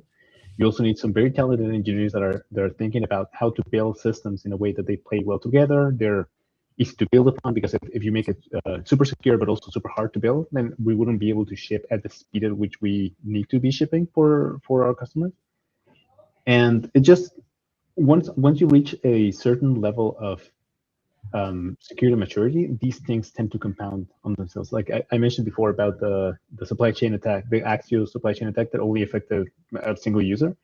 That is because we have months and months of preparations since the last supply chain attack hit us, and we've been making conscious decisions of every several layers of preventing more and more and more and more of these kind of attacks.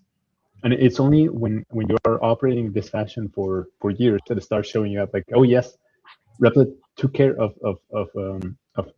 spending effort into building secure by default systems, and it's starting to show. It's starting to like compound on itself to make sure that everything that we build from now on is better suited for security for us and for our customers.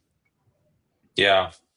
Yeah, and I think that's one of those things. Again, we saw recently a large vibe code competitor who made a fundamental early decision in their architecture and how they thought about publishing prompts and information and different things. And as the market evolves, as the expectations of what you're building, sometimes those things change. And I think that goes back to, again, making those consistent bets on the infrastructure. But then also understanding this holistic thing and knowing that, like, you can probably get away with, just like when you're vibe coding, you can probably get away with like hodgepodging things together when you have 50 users, 100 users, you don't really have any scale. But as you start introducing scale, as you start introducing, distribution, complexity, et cetera, you get emergent properties that you didn't think about, or that were not security issues when you have 3 people, but they are security issues when you have 1,000 people. And so these are things that, again, just take a mind like Louis to think about, and folks with way bigger engineering mindsets than any of us have as vibe coders. Obviously, they're building the tools that we're using to build these things, and so like it's just interesting to me, these like infinite layers of complexity. It's like we talk about the fire hoses all the way down. It's like security all the way down, right? It's just at every level, and there's always this balance, right? At least I think this is when you're in tech. There's always this balance between like what kind of features do you want to give people versus what kind of security vulnerabilities you want to open up, because some things are inherently insecure to do. Like if you want to give people more access to certain things, well, then you have to be a little looser with certain securities. If you want to lock everything down, then you can like, seal up the vault, but then nobody can get inside your vault. And, like maybe that's not as useful either. And so there's always this balance between building, access, security, and obviously the landscape's changing. So I would close with one final question, Louise. What is as you see the next couple years, and maybe not even the next couple years, because the next couple months is really all we can see in this AI space. You see things like Mythos, you see people talking about the potential implications of quantum computing and breaking encryption and blah, blah, blibbity, blah, right? Like there's potentially everything is out there, the black hole. What do you see? Like what's your concern? What are you guys thinking about internally over the next couple months as it relates to security? And maybe just as the product itself, right? Because I think separating security from the product is like, it is just the product. If you have a technical product like Replit, security is just baked into that cake. So what are you thinking about next? Like, how are you looking at this over the next 2-3 months? Yeah, so we are currently making some bets about how we're undergoing yet another re-architecture of how Replit works. That solves multiple purposes. Number one, it brings new capabilities into the system. Now the agent is going to be able to build or do more things that are currently hard to do with the current version of the agent. That's number one. Like again, thinking about our customers first and foremost. That has to be our North Star. Every time we make changes that are to benefit our customers. Second, we're also re-architecting things such that we have a much better time selling to enterprise. We're a company, we're a business, we need to make money somehow. And again, because we are building things in a certain fashion that benefits the enterprise, these benefits will also trickle down to our free customers. Like I know that trickle-down economics is a bad term because it has been demonstrated to not be true, but in this one case, trickle-down security does work. We've used this model to a certain degree fund some security mechanisms that we built, and now we offer them for our free customers. Of course, there are certain security mechanisms that are only available for enterprise, but the vast majority of them are also available for free users. The other thing that the other reason why we're doing this re-architecture is we want to be able to have a more tightened up security model, meaning that agents are going to be able to be doing significantly more things. All of these quantum encryption methods, whatever, they're going to be meaningless if we don't have a very solid foundation so that the agents can have the minimum set of security permissions and only escalate when needed. Like you probably saw that there was a problem with over the weekend. There were news about a specific user trying to build an application with I don't remember I think it was Cursor, and Cursor accidentally deleted some databases. It happens to all of us. Like we also had this problem a year ago, but we've learned from that incident that we've built layers and layers and layers, and this new re-architecture is one more step towards achieving that feature. We want this to be able to allow us to make good delineations about what not only at the infrastructure layer, but at the logical layer. Like, okay, you want to delete a database, you don't have permissions to delete the database. You need to ask either another agent for permission or even the user for permission. Like, there's some kinds of inherently dangerous operations that for no reason should the agent be able to just have access to them. They should always be escalating to user. And of course, this leads to decision fatigue. So we need to strike a balance of we have shown that all these operations are safe, they're relatively meaningless, or sorry, they don't have security implications. And there's other family of operations that always have security implications, and no matter what, we will always ask the user for confirmation. And there's just this middle ground of like, okay, it depends on the context, it depends on like what you're kind of building, the instructions that the user has said before. So this new system will allow us to be better positioned towards a world in which we are better able to clearly delineate what needs escalation and what doesn't need escalation, so that we are not operating under some models in which like every single operation, like, hey, can I do this? Hey, can I do this? Please, can I do this? Or the complete opposite of Claw, like, do whatever. Do your best of thinking whether you should escalate, but you're on your own. We need that base security primitive to be in place. I keep thinking there's going to be a market. There's a product. I thought about this the other day for like I want to give an AI access for like 10 minutes or for a half an hour. You know, it's like all these tools. It's like, I'm not going to give you you want me to log in with Google for like ever to this thing? Like, no. I want you to do this one action for me, just like you're talking about minimum permission. I'll give you access for 10 minutes to do whatever you need with limited read-only access to the data, and then it's over. And if you need more, you can come back and ask for more, just like a kid with a wallet. You can't just give a kid your credit card and let it go to the bank, or let it just go spending. You got to give it a little bit of allowance. You can start making some decisions, and then maybe slowly you get a little bit more permission about how you can spend. And so I don't know. I think for sure there's a whole world of products. And this is where I go back to like, how much of this is just going to be solved by the models, Luis? Like, how much of this security stuff and how much of like what we're worried about now? I made a joke the other day about like we're having to teach the agent skills, right? And it feels very punch cardy. If you remember early computers, right? Programs were on these punch cards. You had to manually move the punch cards to like get the computer to continue to compute. And it's a very manual process. I think right now we're in this manual process where we have to teach the AI how to have these skills. And maybe eventually the AI will just get better at learning the skills. So same thing with some of the security stuff. Right now, we're thinking about some of these security things, but maybe a year from now, 2 years from now, whatever it is, a lot of these, there's a whole different world of security skills. So how much do you see the model solving? How much do you see this evolving as like things we haven't even thought about? We'll just introduce new security problems. Like, are you thinking about any of this? Again, am I just out in left field here?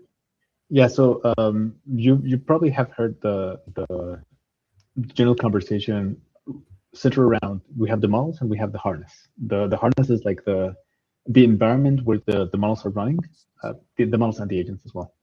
or rather, the harness is part of the agent. So you can think of the agent as being a combination of model and harness. The harness is a very big component about the agent's security properties and like its capabilities. Like if you give it just one tool, the agent's not going to be able to do a lot of things. Like if you just give the agent the tool to like call a shell command, like it doesn't have access to any connectors. It doesn't have access to running applications or like doing a lot of things that you take for granted. So you need to give it the model like access to more and more things. There are certain kinds of like certain families of things that we need to harden at the harness layer, so that no matter how confused the LM can get, no matter how much prompt injection attackers can do to your application, no matter if there's like an external vulnerability that is on your running application, if we secure the foundation, both the harness and the compute platform, there's no way in which your credentials can be used to do something that you don't want. Of course, we're not there yet. We still haven't built this new functionality, but this is where I want us to build towards a model in which you can have stronger confidence about even if there's a mistake, even if there's something malicious going on and like actively nudging your agent to do the wrong thing, the system prevents things from spiraling out of control, from databases being deleted, from big accidents that are very hard to undo. Yeah. All right, folks. I think that's about as deep as we're going to get today on this dive. I think we've gone all over front and back. Is there anything that you thought we might cover, Luis, that we didn't cover? Is there anything that you thought we were going to talk about today that we have not yet? Is the only question I would leave you with. I don't think so, but recapping, the two most important things that you can do for your own security posture is avoid putting secrets on the chat. That's like super important. I need to like really hammer down on this. We have the secrets for that. We have the connectors to mitigate most of this problems. And the second one, establish a conversation with the agent regarding access control. What kind of users have access to what kind of things, and what operations can they do to those things?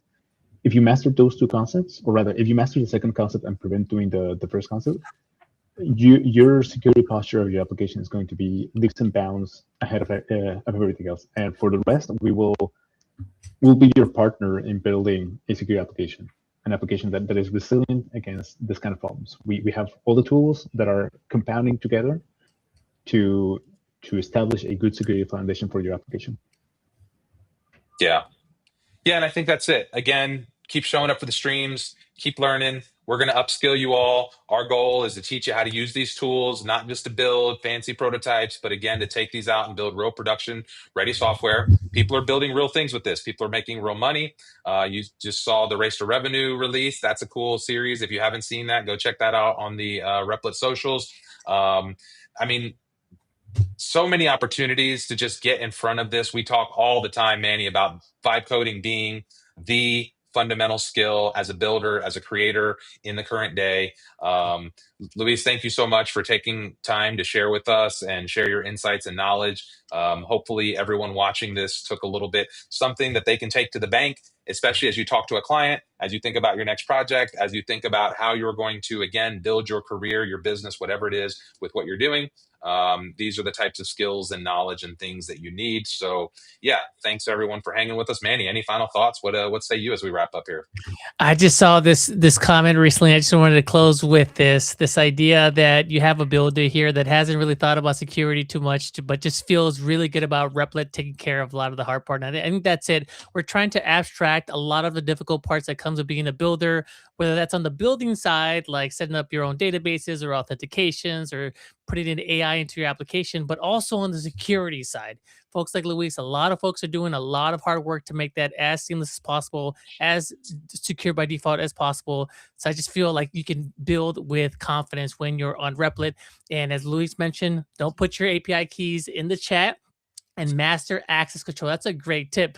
Reimar, that might be a good deep dive concept there, dude, for future streams. Just like going through that in detail. What does that look like and how to have that conversation with agent? But great discussion. Thank you so much, Luis.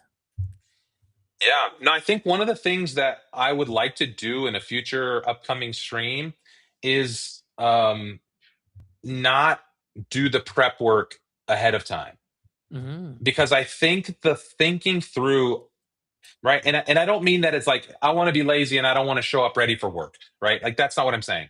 What I'm saying is, and we talk about this all the time, is that process of thinking through, I have this idea for what I want to build, and working through that to get to the point where you actually give the agent the prompt and then get to the solution is a lot of times some of the things we abstract away, right? And we come in and we have the prompt and we have this moment where we have this aha moment, and 5 or 10 minutes in, 15 minutes in, we get the output from the agent.